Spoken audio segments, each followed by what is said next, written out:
Hello friends, मेरा नाम नदीम हैदर है और इस वीडियो में हम पढ़ेंगे सेक्शन 30 के बारे में एविडेंस एक्ट के अंदर। तो अगर सेक्शन 30 की बात करें तो सेक्शन 30 जो बात करता है वो को एक्यूज्ड की बात करता है, मतलब कि उन पर्सन की बात करता है, उन लोगों की बात करता है। फिर आप कह सकते हो कि उन एक्यूज्ड की बात करता है, को एक्यूज्ड की, कि जिन्होंने जो कि सेम तरह के, मतलब कि एक ही तरह के ऑफेंस के अंदर,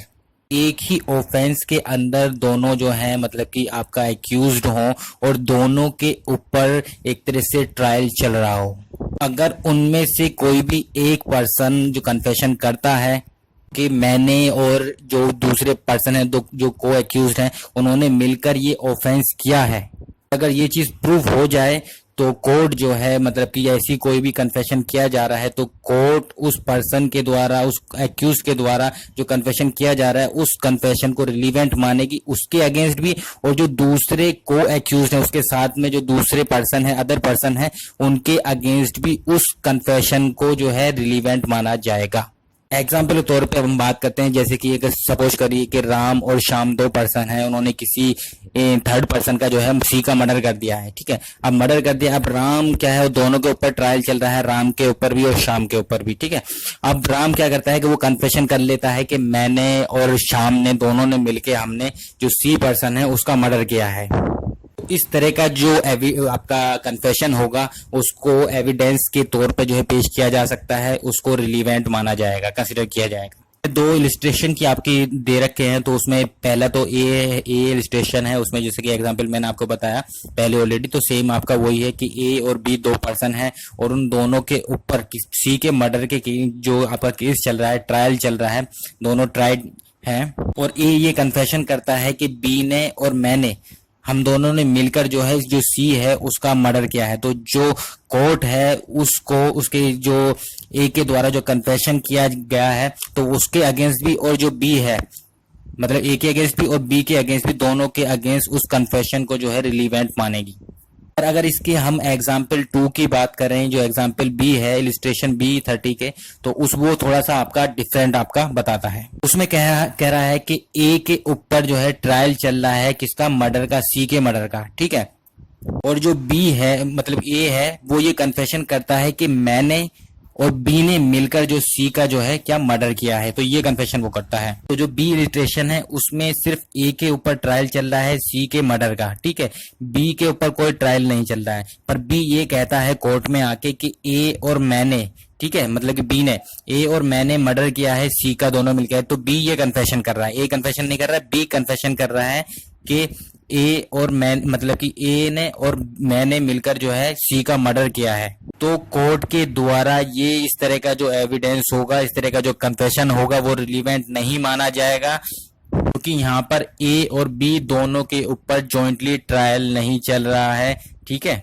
इस चीज से ये चीज क्लियर हो गई। पहली चीज तो कि जो ऑफेंस होना चाहिए वो सेम ऑफेंस होना चाहिए, मतलब कि एक ही ऑफेंस के लिए दोनों जो पर्सन हो वो आपका एक्यूज्ड हो। पहली चीज ये है इस सेक्शन, मतलब इम्पोर्टेंट इसके लिए। और दूसरी जो इसेंशियल चीज है ये है कि दोनों का जो है जॉइंटली, दो है या दो से ज्यादा है, उनका सबका जो है जॉइंटली ट्रायल चल रहा होना चाहिए कोर्ट के अंदर। जॉइंटली ट्रायल चल रहा हो, साथ में जो है एक ही ऑफेंस के, सेम ऑफेंस के लिए जो है वो आपका ट्रायल चल रहा हो, अगर तब कन्फेशन किया जा रहा है तो वो रिलीवेंट माना जाएगा। में एक नोट करने वाली बात यह है, एक इम्पोर्टेंट बात यह है कि जो भी कन्फेशन किया जा रहा है एक एक्यूज के द्वारा, ठीक है, तो वो दूसरे पर्सन के अगेंस्ट जो है उसको एविडेंस को रिलीवेंट तब माना जाएगा, मतलब कि जो कोर्ट है ये देखेगी कि जो कन्फेशन किया गया है उसकी एविडेंटरी वैल्यू क्या है। मतलब कि सिर्फ इतना ही नहीं है कि सपोज करिए कि ए, जैसे एग्जांपल मैंने आपको बताया कि ए और बी के ऊपर, दोनों के ऊपर आपका ट्रायल चल रहा है। ठीक है, दोनों सेम ही ऑफेंस के लिए आपके एक्यूज्ड हैं। अब ये नहीं कि ए ने जो है आपका कन्फेशन कर लिया कि मैंने और बी ने मिलके जो है आपका बी सी का मर्डर किया है, तो सिर्फ ये आपका रिलीवेंट होगा। मतलब अगर ए के अगेंस्ट जो है, मतलब कि ए के द्वारा जो कन्फेशन किया जा रहा है जिसमें कि बी के अगेंस्ट भी वो कन्फेशन आपका जो है यूज किया जा रहा है, तो उस केस में जो कोर्ट ये देखेगी कि बी के अगेंस्ट जो है, मतलब कि बी के अगेंस्ट और भी कोई एविडेंस पाए जाते हैं या नहीं पाए जाते हैं। सपोज करिए कि आप अगर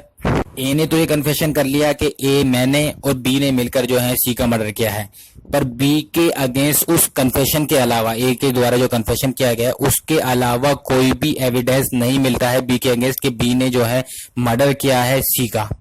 या उसमें इन्वॉल्व था वो, तो उस केस में ये चीज नहीं मानी जाएगी। मतलब कि उस कन्फेशन जो ए के द्वारा किया गया है बी के संदर्भ में, मतलब कि बी के लिए वो कन्फेशन बहुत ही वीक हो जाएगा। अगर ए के उस कन्फेशन के अलावा कोई भी एविडेंस बी के अगेंस्ट नहीं मिल पाता है तो वो ए का जो कन्फेशन है बी के अगेंस्ट बहुत ही आपका वीक पड़ जाएगा, बहुत ही कमजोर पड़ जाएगा। अगर उस कन्फेशन के अलावा कोई भी एविडेंस नहीं मिल पाता बी के अगेंस्ट, तो उस केस में बी को जो है मतलब कि उसको बरी भी किया जा सकता है, वो बच भी सकता है। एक बहुत ही इम्पोर्टेंट केस है आपका Kashmira Singh versus state of Madhya Pradesh. तो इसमें क्या था कि जो कश्मीरा सिंह था और एक आपका गुरबच्चन, ये दोनों मिलकर क्या करते हैं कि एक बच्चे की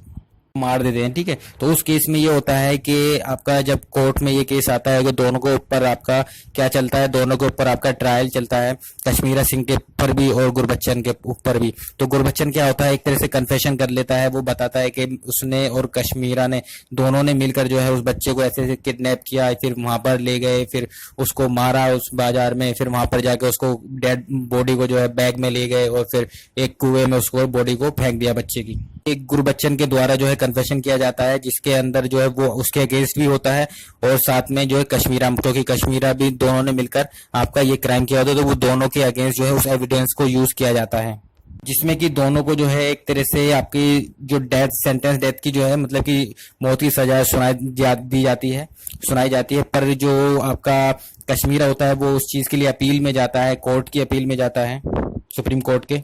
जो गुरबच्चन होता है वो इसकी कोई मतलब की अपील नहीं करता है, तो इसीलिए उसको जो है डेथ की पनिशमेंट हो जाती है, मतलब कि उसको मौत की सजा मिल जाती है। पर जो आपका कश्मीरा होता है वो उसकी अपील करता है सुप्रीम कोर्ट के अंदर, और सुप्रीम कोर्ट में मतलब कि ये चीज पाया जाता है कि लैक ऑफ एविडेंस की वजह से, क्योंकि उसके अगेंस्ट जो है इतना ज्यादा मतलब कि कुछ एविडेंस नहीं मिल पाता है कश्मीरा के अगेंस्ट, जिसकी वजह से सुप्रीम कोर्ट ये डिसाइड करती है कि जो को एक्यूज के द्वारा जो कन्फेशन किया गया है उसके बेसिस पर ही मतलब कि हम उसको सजा नहीं दे सकते, पनिशमेंट नहीं दे सकते। तो अनकोरोबोरेटेड कन्फेशन की वजह से उस जो कश्मीरा है उसको सुप्रीम कोर्ट के द्वारा जो है मतलब कि क्या फ्री कर दिया जाता है, उसको आजाद कर दिया जाता है, रिहा कर दिया जाता है। तो इस केस से ये चीज क्लियर हो गई है कि मतलब कि अगर कोई भी जो को एक्यूज्ड है वो कन्फेशन करता है तो वो जो कन्फेशन करेगा तो वो उसके अगेंस्ट भी और दूसरे अगेंस्ट भी यूज किया जाएगा, पर दूसरे के अगेंस्ट जो दूसरा पर्सन है उसके अगेंस्ट सिर्फ वो कन्फेशन के बेसिस पर ही उसको पनिशमेंट या सजा नहीं मिल सकती, उसके साथ साथ जो दूसरे कोई एविडेंस जो है उनका होना जरूरी है। हेलो फ्रेंड्स, मेरा नाम नदीम हैदर है और इस वीडियो